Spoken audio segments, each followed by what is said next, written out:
ஒரு சாதாரண சோளத்தை வச்சு மில்லியன் டாலர் பிசினஸ் பேரரசியை உருவாக்குன ஒரு கெத்தான அப்பா. நம்ம ஆளு பையனோட வெளியே போய் கடையில சோளம் வாங்கி சாப்பிட்டுட்டு இருக்கான். டேஸ்ட் செம்மையா இருக்கவே பையனுக்கும் பிடிச்சு போகுது. உடனே மனசுல பிசினஸ் ஸ்பார்க் ஆகுது. கடையில இருக்க எல்லா டிஷ்ஷும் வீட்டுக்கு தூக்கிட்டு வந்து டேஸ்ட் பண்ணி பாக்குறான். ஒய்ஃப் எதுக்குடா காசை வேஸ்ட் பண்றான்னு கத்துறாங்க. ஆனா நம்ம தலைவன் அசரல. நேரா சூப்பர் மார்க்கெட் போய் பிளேவர்ஸ் எல்லாம் வாங்கி லேப்ல போய் மிக்ஸ் பண்ணி புதுசா ஒரு வெரைட்டியா ரெடி பண்றான். ஆனா ஃபர்ஸ்ட் ட்ரைல காரம் தாங்கல. விடாம முயற்சி பண்ணி வேற ஒரு செம்ம டேஸ்ட் பிளேவரை ரெடி பண்ணி பையன் கிட்ட கொடுத்தா அவன் நல்லாவே இல்லைன்னு ஒரே போடா போட்டுறான். கடைசியா ஒரு சூப்பர் டேஸ்ட பிடிச்சு ஒரு பெரிய கம்பெனி மேனேஜர் கிட்ட கொண்டு போய் காட்டுறான். ஆனா அந்த மேனேஜர் கண்டுக்கவே இல்ல. சரி நேரடியா ஓனருக்கு கால் பண்ணி சாம்பிள் அனுப்பி வைக்கிறான். ஓனருக்கு டேஸ்ட் பிடிச்சு போய் அவனை பார்க்க சொல்லுன்னு மேனேஜருக்கு ஆர்டர் போடுறாரு. ஆனா கடுப்பான அந்த சைக்கோ மேனேஜர் எல்லா ஸ்டாஃப் முன்னாடியும் நம்ம ஆளை அசிங்கப்படுத்தி வெளியே துரத்திடுறான். வீட்டுக்கு வந்து ஃபீல் பண்ற நம்ம ஆளுக்கு ஒய்ஃப் தைரியம் சொல்றாங்க. அடுத்த நாள் பெரிய மீட்டிங். நம்ம ஆளு பிரசன்டேஷன் கொடுக்க வரும்போது அந்த வில்லன் மேனேஜர் கரண்ட்டையே ஆஃப் பண்ணி மொக்கை பண்றான். சரி கஷ்டப்பட்டு ப்ராடக்ட் ரெடி பண்ணா டெஸ்ட்ல ஃபெயில் ஆயிடுச்சுன்னு ரிஜெக்ட் பண்ணிடுறாங்க.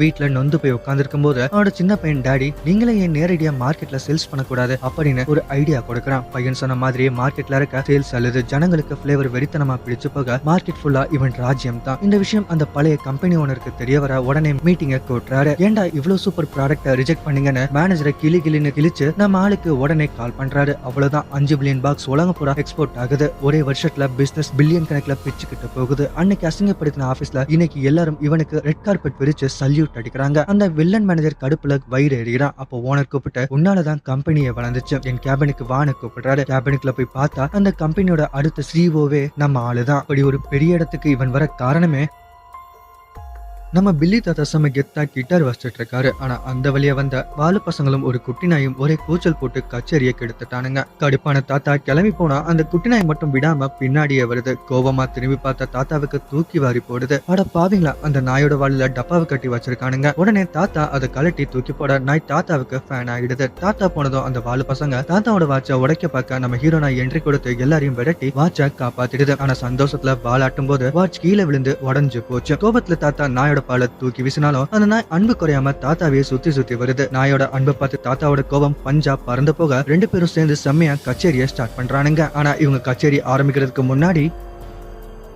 இங்க இருக்கிற இந்த செல்ல நாய்க்குட்டி தன் கூடவே இருக்கிற அந்த பொண்ணு மேல ஏதோ ஒரு வித்தியாசமான ஸ்மெல் அடிக்கிறத கவனிக்குது. சாதாரணமா வர்ற வாசனை இல்லையாது. அந்த பெண்ணோட உடம்புக்குள்ள ஏதோ ஒரு மிகப்பெரிய ஆபத்து, ஒரு உயிர்கொல்லி நோய் உருவாக்கிட்டு இருக்கதா அதோட மோப்ப சக்தி வச்சு அது கண்டுபிடிச்சிருது. அடுத்த நாள் அந்த நாய் ஹால்ல உட்காந்து டிவி பார்த்துட்டு இருக்கும்போது திடீர்னு கிச்சன்ல இருந்து ஒரு பயங்கரமான சத்தம், விக்கல் சத்தமும் கேக்குது. பார்த்துட்டு போய் ஓடி போய் பாக்குது. அங்க அந்த பொண்ணு ரத்த வாந்தி எடுத்து ரொம்ப முடியாம தவச்சுக்கிட்டு இருக்கா. நாளுக்கு நாள் அவளுக்கு உடம்பு மோசமாக்கிட்டே போகுதுங்கிறத அந்த நாய் ஆழமா புரிஞ்சுக்குது. இனி நம்ம எஜமானிய நாம தான் கண்ணும் கருத்துமா பாத்துக்கணும் அப்படின்னு அந்த ஜீவன் முடிவு பண்ணுது. ஒரு நாள் எப்போதும் போல 2 பேரும் ரோட்ல வாக்கிங் போயிட்டு இருக்காங்க. ஆனா துரதிருஷ்டவசமா அந்த பொண்ணுக்கு மூச்சு திணறல் அதிகமாகி கண்ணிமிக்கும் நேரத்துல மயங்கி அப்படி ரோட்ல விழுந்துடுறா. சுத்தி யாருமே இல்லாத அந்த இடத்துல அந்த நாய்க்கு என்ன பண்றதுன்னு தெரியல. நெஞ்சு பதறது. தன் எஜமானியை எப்பாடுபட்டாவது காப்பாத்தணும்னு சுத்துப்பட்டுல இருக்கவங்க காதுல விழுகிற மாதிரி ரொம்ப சத்தமா கதறி அழுது குறைக்க ஆரம்பிக்குது. அந்த நாய் போட்ட சத்தத்தை கேட்டு பக்கத்துல இருந்த மக்கள் எல்லாம் ஓடி வராங்க. நிலைமையை பார்த்துட்டு உடனே ஆம்புலன்ஸை வரவழைச்சு அவளை ஹாஸ்பிட்டலுக்கு அனுப்பி வைக்கிறாங்க.